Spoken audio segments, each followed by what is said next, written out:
ဒါကတော့ကျွန်တော်တို့လူပတ်ဝန်းကျင်ကြီးရဲ့ကြမ်းတမ်းတဲ့အမှန်တရားဖြစ်ပါတယ်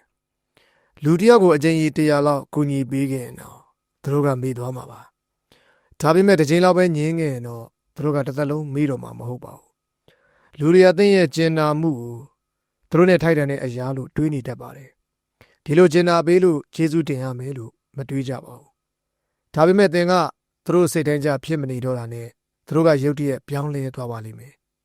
ဒါကြောင့်သင်ကလူတိုင်းနဲ့အရာရာတိုင်းကိုဟုတ်ကဲ့ရပါတယ်လို့အမြဲတမ်းမပြောသင့်ပါဘူးမရဘူးအဆင်မပြေဘူးလို့လေပြောတတ်အောင်လေ့ကျင့်တာပါ